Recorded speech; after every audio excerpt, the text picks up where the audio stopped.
Mulakan pagi dengan secawan kopi. Secawan kopi sebagai pembuka selera. Mari kita mulakan perbincangan hari ini. Pantun ringkas sebagai pembuka bicara. Assalamualaikum warahmatullahi wabarakatuh. Nama diberi Nur Dania Patricia binti Kamal Hisham dari kelas Bahasa Melayu C. Nama saya Muhammad Rami bin Nur Azli daripada kelas Bahasa Melayu C.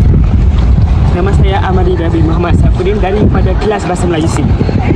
Jadi tajuk pembentangan kita pada hari ini ialah isu dan implikasi persepadanan laut, udara dan darat. Jom kita saksikan. Assalamualaikum dan salam sejahtera. Saya Dania Patricia selaku pembentang pertama bagi perbincangan hari ini, iaitu rumusan dan implikasi konflik udara, laut dan darat terhadap Malaysia. Saya dan rakan saya yang lain akan mengupas tajuk ini secara bersama. Topik ini penting kerana pada hari ini konflik tidak hanya berlaku dalam bentuk peperangan bersenjata. Sebaliknya, ia melibatkan pencerobohan ruang udara, pertikaian perairan dan ancaman keselamatan sempadan serta penggunaan teknologi moden seperti drone dan satelit. Perbincangan kami akan dilakukan secara ringkas tetapi kritis dengan meneliti kesan konflik ini terhadap kedaulatan negara, keselamatan rakyat dan kestabilan rantau Asia Tenggara. Harap pembentangan ini dapat membuka mata kita tentang kepentingan mempertahankan kedaulatan negara. Konflik yang pertama ialah konflik udara. Konflik udara merujuk kepada ancaman atau pencerobohan yang berlaku di ruang udara sesebuah negara. Ini termasuklah pencerobohan pesawat tentera asing, penerbangan tanpa kebenaran, aktiviti pengitipan serta penggunaan drone untuk tujuan ketenteraan atau pengawasan. Sebagai contoh, Malaysia pernah berdepan isu pencerobohan pesawat tentera asing di ruang udara Sabah yang telah mencetuskan kebimbangan terhadap tahap keselamatan ruang udara negara Malaysia. Kejadian seperti ini menunjukkan bahawa ruang udara bukan sekadar laluan kapal terbang awam tetapi merupakan sebahagian daripada kedaulatan negara.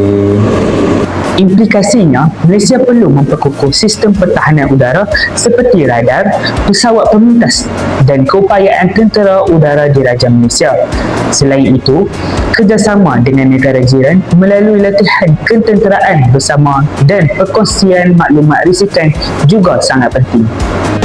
Konflik air atau konflik maritim merujuk kepada pertikaian sepadan laut, perebutan kawasan perairan serta persaingan untuk mendapatkan sumber asli seperti minyak, gas dan hasil laut. Perairan bukan sahaja penting untuk perdagangan, malah menjadi sumber rezeki nelayan. Jika konflik ini tidak ditangani dengan baik, ia boleh menjejaskan hubungan diplomatik antara negara, meningkatkan risiko konfrontasi ketenteraan serta mengganggu aktiviti ekonomi seperti perikanan, perdagangan dan pelaburan asing. Oleh itu, Malaysia mengamalkan pendekatan diplomasi, perundingan secara aman dan kerjasama serantau melalui ASEAN bagi memastikan konflik dapat diurus tanpa menjejaskan keamanan. Pada masa yang sama, penguatkuasaan oleh Agensi Penguatkuasaan Maritim Malaysia APMM juga perlu diperkasakan.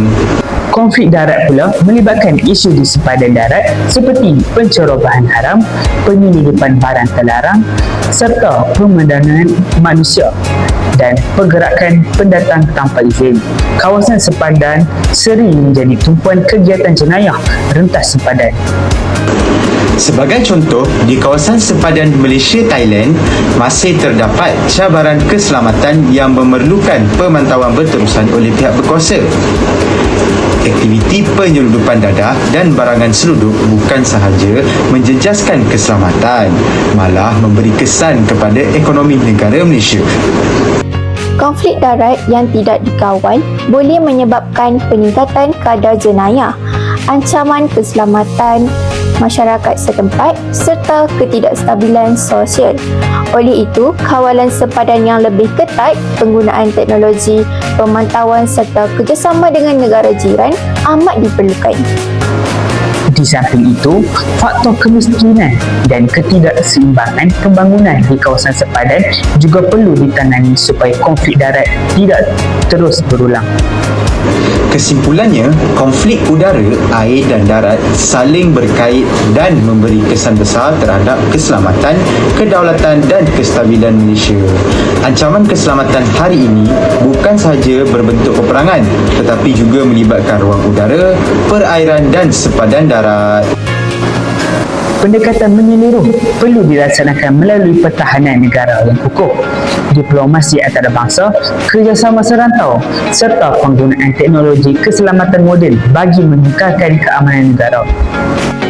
Sebagai penutupnya, kita sebagai rakyat Malaysia, kita juga memainkan peranan penting dengan menghormati undang-undang, melaporkan aktiviti mencurigakan serta memupuk semangat patriotisme.